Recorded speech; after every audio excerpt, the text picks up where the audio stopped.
National highway से मुदस्सिर कादरी। उन जिले में कल रात से मौसम खराब होने के साथ ही निचले इलाकों में बारिश और ऊंचे इलाकों में हल्की बर्फबारी शुरू हो गई। रात से शुरू होने वाली बर्फबारी का सिलसिला दिन भर वक्फे से जारी रहा, जिसकी वजह से जिले के बालाई इलाकों और मुगल रोड पर डोगरिया में शदीद बर्फबारी हो रही है। मूसलाधार बारिश और फिसलन के बायस कई इलाकों में सड़कें मुतासिर हुई, जिसके बायस लोगों को पैदल चलना पड़ रहा है। महकमे मौसमियात के मुताबिक आइंदा 1-2 रोज मौसम का यही मिजाज रहेगा। सर ऐसे बात है कि ये बर्फानी इलाका है, अगर इसी से बर्फ ये चलती रही तो अगले 2-3 घंटे में ये 2-3-2.5 फुट के करीब चले जाएगी। 2-3 या 3 फुट के करीब चले जाएगी। चल रही है अब जो जैसे ये चल रहा है, ये अब कम से कम ये 10 ग्राम का ये आ रहा है ऊपर से। अच्छा, डेकरा तो ये अगले 2-3 घंटे में 3 फीट तक पड़ सकती है। पड़ सकती है। तो अभी पुशाना पीर के एरिया में कितनी बर्फ हो सकती है? उस एरिया में कम से कम अभी मेरे ख्याल में 3 फुट से ऊपर चलेगी बर्फ, या 4-5 फुट से ऊपर चलेगी। 4-5 फुट। ठीक है। गुलमर्ग के साथ साथ टंगमर्ग में बर्फबारी हो रही है। टंगमर्ग से गुलमर्ग जाने वाली किसी भी गाड़ी को टायर पर बगैर जंजीर के जाने की इजाजत नहीं दी जा रही है। टंगमर्ग में जम्मू कश्मीर पुलिस की जानिब से नाका लगाकर गाड़ियों की चेकिंग की जा रही है। जिस गाड़ी के टायर में जंजीर बंधी होती है उसे गुलमर्ग जाने की इजाजत दी जा रही है।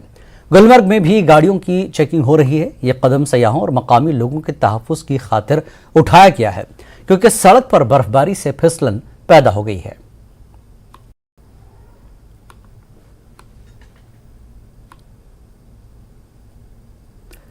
गांदरबल कस्बे के सालोरा इलाके की वेलफेयर कमेटी गांव के कुछ ऐसे अनासिर के खिलाफ मोर्चा खोल दिया है जिन्होंने 100 कनाल से ज्यादा सरकारी अराजी पर कब्जा किया है और अदालती अहकामात की खिलाफ वर्जी की है। वेलफेयर कमेटी के मुताबिक कुछ अनासिर ने साल 2011 में सरकारी अराजी के एक बड़े हिस्से पर गैर कानूनी तौर पर कब्जा किया और इस गैर कानूनी अमल की इत्तला सालोरा वेलफेयर कमेटी के मेंबर ने जिला इंतजामिया को दी। आखिरकार वेलफेयर कमेटी ने अदालत से रुजू किया, जहां मामले को ठंडे बस्ते में डाल दिया गया। वेलफेयर कमेटी ने इल्जाम लगाया कि गैर कानूनी काबजीन ने जमीन पर दोबारा सरगर्मियां शुरू करके अदालती अहकामात की खिलाफ वर्जी की है और इसे न्यूज़ 18 की टीम ने कैमरे में भी कैद कर लिया है। वहाँ चंक ऑफ लैंड 170 कनाल जमीन तकरीबन कुछ खुद गर्जों ने पहले ही कब्जा किया, वो सालरा की लैंड है, उस पर कब्जा किया है। तो उन्होंने तहसीलदार साहब के सामने उस वक्त कहा हम 2 दिन में इसका सफाया करेंगे, आप ये मौका दिए। उसने कहा अगर सफाई करोगे ठीक, नहीं तो ये सरकारी हो जाएगा। स्टेट्स को इन्हें लाया जहाँ कोई इसमें नहीं जा सकता है, न ये लोग न कोई दूसरा, न डिफेंडेंट्स न एडमिनेंट्स, कोई किसी को नहीं जाने की इजाजत है। लेकिन अंदर अंदर से ये काम करते जा रहे थे, सब्जियां दूसरी चीजें करते रहे। ये तो सबसे बड़ी खिलाफ वर्जी है। हम चाहते हैं कि गवर्नमेंट इसमें मुदाखलत करे। खास तौर पर हम डीसी गांदरबल से मुल्तमिस हैं कि वो इसमें खुद इंटरफेयर करके हमें इस मुसीबत से निजात। खाली करने के बाद क्या हुआ है, ये लोग फिर दोबारा आ गए हैं, दोबारा कब्जा किया और हमको मुकदमा किया है, कुछ चंद लोगों को, वेलफेयर कमेटी के चंद लोगों को। तो हमारे बच्चों को मुकदमा किया। हमने उनको बार बार कहा, उसने रिसार्ज ने भी कहा यहाँ स्टेडियम बनाएंगे, उसको फिलिंग करेंगे। फिर हम उसकी तरफ देख रहे थे, लेकिन हमें पता नहीं ये इसको बाद में बीच में क्या हो गया है, क्यों उन्होंने उसको टाला है। तो इसी तरह रखा। अब हमारी मुदबाना गुजारिश है डीसी साहब से कि मेहरबानी करके आप जो इस वक्त काम कर रहे हैं, लोगों के लिए कर रहे हैं, मुदाखलत करें और लोगों के लिए खुला छोड़।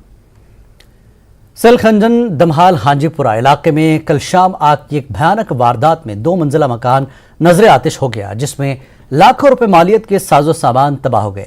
जिला इंतजामिया की टीम ने आज एसडीएम नूराबाद बशीरुल हसन और तहसीलदार रऊफ अहमद लून की क़यादत में इलाके का दौरा किया और यहां आग मुतासरीन में अशिया ज़रूरिया और इमदाद तकसीम की। उन्होंने मुतासरीन को हर मुमकिन मदद फराहम करने की यकीन दहानी कराई। पता नहीं लगा है, जब हम रात के टाइम खाना खा के हम बाहर निकला तो बाहर देखा ऊपर से आग पूरा जम गया, लेकिन पहले ही पता नहीं लगा है कि कैसे आग लगा है। तो लगा आग देखा हमने जब पूरा मकान ऊपर से आग पूरा जल रहा था, उस टाइम हमने देखा है, तो फिर हमें पता चला है कि आग लग गया।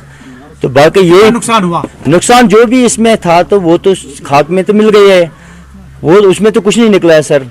कोई बर्तन है किचन में, जो नीचे कमरे में था वो बर्तन निकाला, बाकी जो बिस्तरा है, जो राशन हो, वो सारा सामान वो तो जल गया। 9 बजे यहाँ कल आग की जो वारदात हुई तो उस वक्त इमीडिएटली यहाँ के जो मुकामी लोग हैं, मुकामी लोगों ने बहुत अहम रोल इसमें किया आग में उनने बहुत ही अच्छा किरदार निभाया।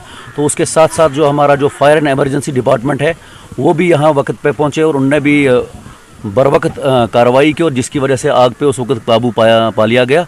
तो इस वक्त मैं और तहसीलदार साहब यहाँ आए, हमने यहाँ जो भी इमीडिएट रिलीफ है, चाहे उसमें कुछ ब्लैंकेट्स वगैरह है या कुछ कैश जो है वो भी इनको हमने फराहम किया। डीसी साहब की डायरेक्शन पे हम आए यहाँ। तो इंशाल्लाह इनका जो केस है as per the SDRF norms जो है इनका केस इंशाल्लाह हम बनाएंगे और जो भी डिस्ट्रिक्ट एडमिनिस्ट्रेशन की तरफ से जो भी इनको हम मदद चाहिए इंशाल्लाह वो हम इनको करेंगे और इनका केस विद इन 3 डेज़ हम इंशाल्लाह हमारे जो वर्दी डिप्टी कमिश्नर उनके पास भेजें ताकि इनको जो भी SDRF के तहत जो भी मुआवजा मिलता है, जो भी रिलीफ मिलता है वो इनको